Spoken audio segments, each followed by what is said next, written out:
Kamay na bakal ang pinaiiral na sa Maynila laban sa illegal parking. Huwag daw magkamaling pumarada sa lugar na may no parking. Dahil ang katapat, tire clamping. Saksi si Ivan Mayrina. No parking. Malinaw na babala pero sadyang may mga pasaway talagang motorista. Pumaparada sa mismong karatula pa. Sa lungsod ng Maynila, ito na marahil ang isa sa mga pinaka-dinededmang babala. Dati tinuto, hinahatak ang mga kotseng illegal ang pagpaparada. Pero sinuspindi kamakailan ang lahat ng towing service sa lungsod dahil sa mga reklamo ng umunoy pang-aabuso. Kaya ngayon, mas matindi ang kanilang clampdown. Wheel o tire clamping na ang parusa sa lungsod. Inaprubahan yan sa ordinansa noong 2005 ni Nooy Mayor Lito Atienza. Sa Padre Faura, ilang sasakyan na agad nasampulan. Walang sinanto, mapa-empleyado man ng Korte Suprema o piskal ng Justice Department. Wala po tayong pinipili, tulad nga po na sinasabi ni Pangulong Mayor Joseph Pera Presentada na kahit umahuli ang kamag-anak nila o anak niya o asawa niya basta nagkamali sa batas trapiko, hulihin po. Buong maghapon, ilan pang sasakyan na tire clamp. Hindi pala birong masita.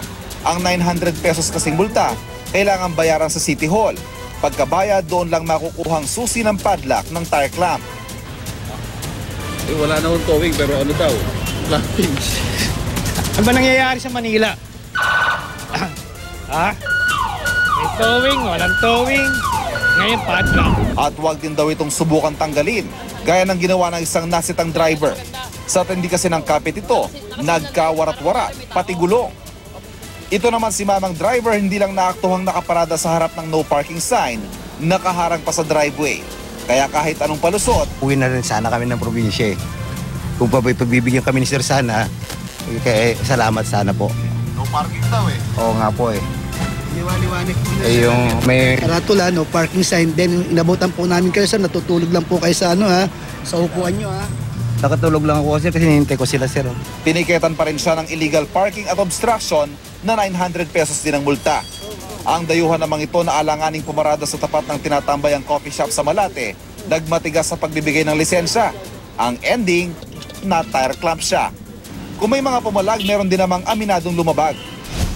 Wala namang magagawa. This is their ordinance. It's my fault. Sorry. Kung tutuusin, sabi ni Vice Mayor Isko Moreno, marami namang legal na paradahan sa Malate. Ay meron naman pong paradahan sa Robinson. Katulad mo yun ng Supreme Court at DOJ. May mga private parkings naman, may mga open spaces na nag-o-offload ng parking. Pero dahil likas na ang masikip ngayon ng Maynila, na dinagdagan pa ng kabi-kabilang pagkukumpuni ng mga kalsada at tulay, kailangan daw maghigpit ng lungsod para gumaan-gaan ang trapiko. Ako si Ivan Mayrina, ang inyong saksi.